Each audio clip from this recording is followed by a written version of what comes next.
হিমন্ত বিশ্ব শৰ্মাৰ কালি বক্তব্য দেখিছোঁ।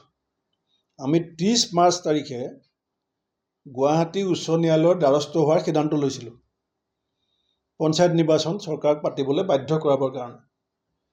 কিন্তু কালি মুখ্যমন্ত্ৰীয়ে ৰাজহুৱাকৈ কৈছে যে 5 এপ্ৰিলৰ ভিতৰত পঞ্চায়ত নিৰ্বাচন ঘোষণা কৰিম। সেইকাৰণে আমি 5 এপ্ৰিললৈকে বাট চাম। 6 এপ্ৰিলত আমি মোৰ বিশ্বাস নাই হিমন্ত বিশ্ব শৰ্মা ডাঙৰীয়াৰ ওপৰত, কাৰণ তেওঁ গম পাইছে যে জনসাধাৰণৰ মাজত বিজেপিৰ বিৰুদ্ধে এটা বিক্ষোভ উমি জ্বলি আছে। মূল্যবৃদ্ধি, নিবনুৱা সমস্যা, চিণ্ডিকেট ৰাজ আৰু দুৰ্নীতি ভ্ৰষ্টাচাৰৰ বিৰুদ্ধে মানুহৰ মনত যিটো ক্ষোভ আছে, এই ক্ষোভৰ মুখামুখি হ'বলৈ হিমন্ত বিশ্ব শৰ্মাৰ সাহস নাই।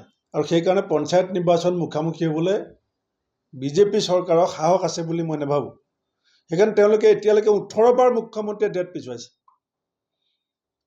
18 টাইমছ। যোৱা 24 ফেব্ৰুৱাৰী 2024 চনৰ পৰা 4 ফেব্ৰুৱাৰী 2024 চনত পঞ্চায়ত ডিজলভ হৈছিলে। এতিয়ালৈকে 18 বাৰ মুখ্যমন্ত্ৰীয়ে বাৰে বাৰে তাৰিখ কৈ থাকে, জানুৱাৰীত পাতিম, ফেব্ৰুৱাৰীত পাতিম, ডিচেম্বৰত পাতিম, এতিয়া অলপ দিন আগতে ক'লে মাৰ্চত পাতিম। 27 তাৰিখে পৰীক্ষা শেষ হ'ব। 27 তাৰিখে ইলেকশ্যন ঘোষণা কৰাত কি আপত্তি আছে? নাই, 27 তাৰিখে ঘোষণা কৰাত কি আপত্তি আছে? পৰীক্ষাৰ লগত ইলেকশ্যনৰ কথাটো আহিব স্কুটনি পিছৰ পৰাই। যেতিয়া নমিনেশ্যন দিব, স্কুলৰ কথা ক'ত আছে? অফিচত যাব, নমিনেশ্যনৰ স্কুটনি হ'ব। স্কুটনি গোটেই প্ৰক্ৰিয়াটো এসপ্তাহ লাগে। যদি 29 তাৰিখে ইলেকশ্যন ঘোষণা কিয় কৰিব নোৱাৰে?